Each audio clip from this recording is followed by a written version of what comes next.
Hello, greatness. Welcome to this week's moment of inspiration. Again, I'm coming to you. My name is Dr. Yeates, and I'm very humble. I don't know if you can tell by my demeanor. I'm very full right now. And this week's topic it actually piggybacks off of a written blog that I did a few weeks ago. And it talks about, and this one is entitled, "Your beginning does not determine or does not have to determine your end." And I know you're going like, well, what are you saying, Dr. Yeates? What is it that you actually are saying? A lot of us were born maybe in poverty. A lot of people are victims of molestation. I'll give you an example of where this idea came about. We all know that Oprah Winfrey, had her last show, the 25th, which was Wednesday this week. And I was watching it and I was so inspired, as I'm sure many of you were. And I look at how many millions of lives around the world that Oprah Winfrey has touched. And we all know that Oprah is very humble and she never makes it about herself. But through that, I began to focus more so on Oprah's life, where Oprah came from. And we all know that Oprah came from small town Mississippi. She came from very humbling beginnings. Her parents weren't perfect. She didn't, grow up with riches and wealth. But what amazes me about her and people like her is that she didn't allow her beginning in life, the molestation that she went through, her challenges in life, how people ridiculed her, and even the naysayers to determine and interfere with her course in life and ultimately her end in life. What really inspires me about her story is that she decided to go forth anyway.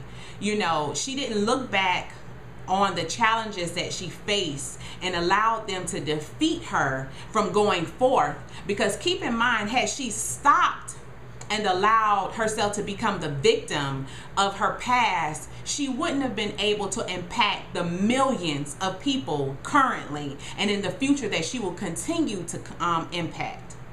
So I say that to say this: you are no greater or no smaller than Oprah Winfrey, Maya Angelou, Gayle King, if you will. You have your own story.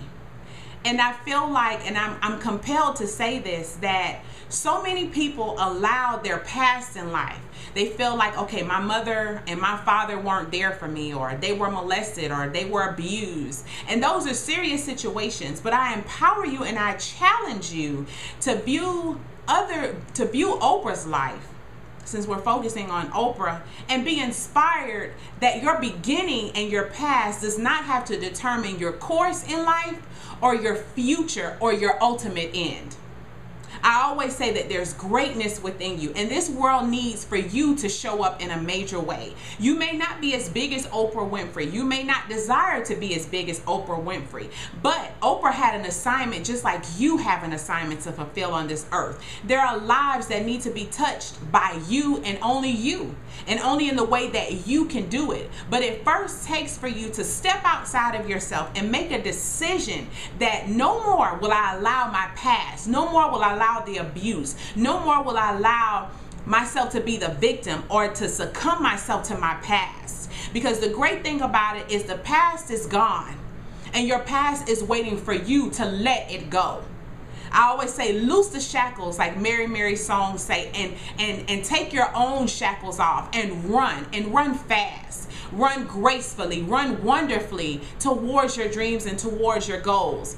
And I always say this as well, that you ultimately determine your course in life. God orchestrates it and he can plan it, but you ultimately choose the path that you take. So you can choose the path of bad and negative, or you can choose the path of positive and choose that you're going to go forth irregardless of what the past may have been. I encourage you to forgive those that you need to forgive. Take this time at this very moment and reflect on your past. Reflect on what it is that you're holding on to. And I encourage you right now to just let it go. Let go of the past. Let go of those who have done wrong and evil unto you, because this world needs you to show up in a major way. There's so much greatness in you. There's so much that needs to come out, that needs to be birthed out, that this world needs to see. Somebody needs to be inspired. And even thinking about it, had Oprah allowed herself to succumb to her past, she wouldn't have inspired the millions that she continues to inspire this day.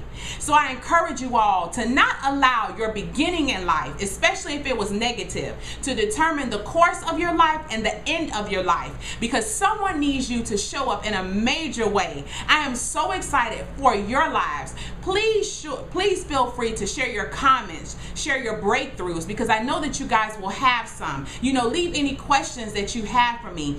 Feel free to share this with someone else, because I'm sure that you know someone else who's allowing their past to interfere with their course and their future in life. And they're just waiting on someone to help them wake up. So if this woke you up, if this has been an awakening for you, I encourage you to email it out, share it on YouTube, share it on Facebook, share it on Twitter, because someone else needs to be awakened, as well. I love you guys, and if you want to hear any more from me, any written blogs that you would like from me, and also to get to know any more about me, I encourage you to visit my website at www.coachjanie.com. Again, that website is www.coachjanie.com. Remember to go for it. Now is your time.